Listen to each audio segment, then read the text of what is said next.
गेल्या 2 दिवसांपूर्वी नाशिक शहराच्या द्वारका उड्डाणपुलावर भीषण अपघात होऊन 6 जणांचा या अपघाताची ताजी घटना असतानाच आज दिनांक 15 जानेवारी रोजी पहाटे मुंबई नाशिक आग्रा महामार्गावरील शहापूरच्या गोटेघर जवळ पहाटेच्या सुमारास भीषण अपघात झाला आहे. या अपघातात 3 जणांचा जागीच मृत्यू झाला असून अनेक जण जखमी झाले आहेत. जखमींना तातडीने शहापूर येथील शासकीय रुग्णालयात उपचारासाठी दाखल करण्यात आले आहे. अपघाताची ही घटना सकाळी धुके असल्यामुळे वाहतूक ट्रकला बस आणि अन्य 4 गाड्या धडकल्याने घडली आहे. साखळी अपघातामुळे महामार्गावर मोठी वाहतूक कोंडी झाली आहे.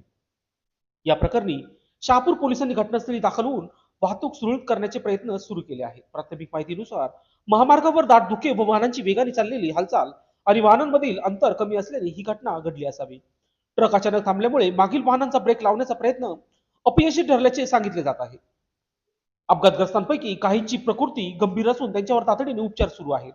अपघातातील मृत व्यक्तीची ओळख पटविण्याचे काम सुरू आहे. घटनास्थळी पोलीस आणि महामार्ग प्राधिकरणाचे कर्मचारी उपस्थित आहेत. वाहनाच्या लांबच लांब लागला असून वाहतूक सुरळीत करण्यासाठी दोन्ही मार्गावरील वाहने बाजूला काढण्याचे काम सुरू आहे. स्थानिक प्रशासनाने नागरिकांना शांतता राहण्याचे आवाहन केले आहे. महामार्गावरील वाहन चालकांना पर्यायी मार्गाचा वापर करण्याचा सल्ला देण्यात आला आहे. या अपघाताची सविस्तर चौकशी सुरू असून अपघाताच्या कारणाचा शोध घेतला जात आहे. वाहतुकीच्या नियमांचे पालन करण्याची महत्त्वाची आवश्यकता असल्याचे पोलीस प्रशासनाने यावेळी नमूद केले आहे. लोकशास्त्र न्यूज साठी बंटी आढाव, नाशिक.